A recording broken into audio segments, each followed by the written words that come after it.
ICC ने आज अपनी रैंकिंग अपडेट की और पाकिस्तानी बैट्समैन बाबर आजम जो है वो वनडे क्रिकेट में जो है वो दोबारा से नंबर 1 बैट्समैन बन गए। अभी की जो क्रिकेट, आज की क्रिकेट में हम बात करें तो जितना फ्रॉड जो है वो रैंकिंग के नाम पे किया जाता है, शायद ही इससे बुरा कुछ आज की क्रिकेट में होता हो। बाबर आजम नंबर 1 बने, पाकिस्तान के लिए बड़े प्राइड और ऑनर की बात है। किसी भी पाकिस्तानी का जो है वो नंबर 1 होना चाहिए। और ऑनर की बात करें, बॉलर्स की बात करें, लेकिन मैटर क्या करता है कि जब आप बड़े आईसीसी इवेंट में जाएं और उधर आप कैसा परफॉर्म करते हैं। अभी आप इस वर्ल्ड कप की बात करें तो विराट कोहली जो है वो आईसीसी ओडीआई रैंकिंग में नंबर 3 है और बाबर आजम नंबर 1 है। अब इस वर्ल्ड कप में जो क्रिकेट का सबसे बड़ा इवेंट होता है वो वनडे इंटरनेशनल क्रिकेट का वर्ल्ड कप होता है और उसमें विराट कोहली जो थे वो लीडिंग रन स्कोरर थे और बाबर आजम तो शायद टॉप 10 में भी नहीं थे। तो अब ऐसा क्या बाबर आजम ने किया कि जिसकी वजह से वो नंबर 1 बन गए और विराट कोहली नंबर 3 है।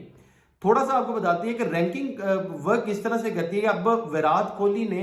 अभी 2 महीने या 1.5 महीना हुआ क्रिकेट वर्ल्ड कप को खत्म हुए तो उसमें परफॉर्मेंस दी। बाबर आजम की क्योंकि 1 साल पूरे की जो है वो परफॉर्मेंसेज जो है वो काउंट होती हैं, तो उसमें बाबर आजम की जो है वो, क्योंकि पाकिस्तान ने होम सीरीज जो खेली थी, न्यूजीलैंड के अगेंस्ट भी खेली, ऑस्ट्रेलिया के अगेंस्ट भी खेली, तो उसमें बाबर आजम की परफॉर्मेंसेज जो थी वो बेहतर थी। इस वजह से वो अभी भी नंबर 1 है। दूसरी बात ये कि शुभमन गिल जो थे वो अभी साउथ अफ्रीका के अगेंस्ट खेले, उनका एक आध फेलियर आया और बाबर आजम ने तो क्रिकेट वर्ल्ड कप के बाद वनडे की खेली नहीं, क्योंकि उन्होंने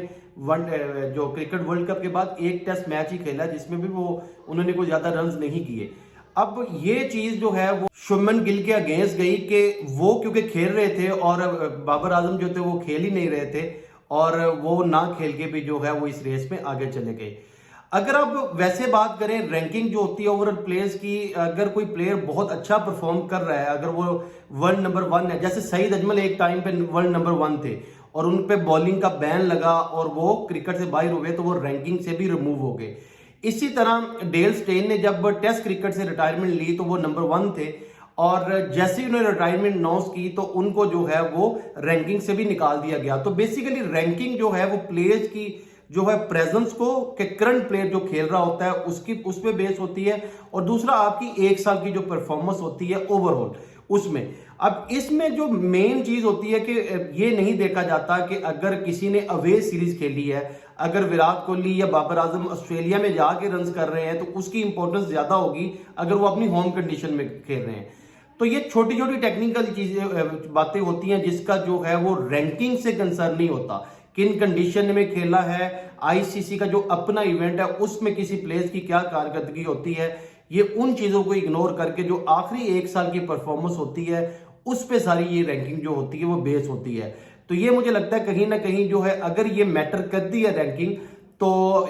ये प्लेयरों के साथ समटाइम जो अच्छा परफॉर्म कर भी रहे होते हैं उनके साथ भी ज्यादती होती है। आप इससे भी अंदाजा लगाएं कि ऑस्ट्रेलिया जो है वो वनडे रैंकिंग में नंबर 2 है लेकिन वो वर्ल्ड कप की चैंपियन है। तो रैंकिंग की अगर बात करें तो फिर तो इंडिया जो है वो ज्यादा बेहतर टीम है ऑस्ट्रेलिया से, लेकिन वर्ल्ड कप जीता ऑस्ट्रेलिया ने। तो सम टाइम इसलिए जो है वो रैंकिंग जो है वो सिर्फ नंबर्स का खेल है, इसका जो है वो इम्पैक्ट जो होता है वो टीम्स की परफॉर्मेंस पे या प्लेयर्स की इंडिविजुअल परफॉर्मेंस पे शायद उतना नहीं होता।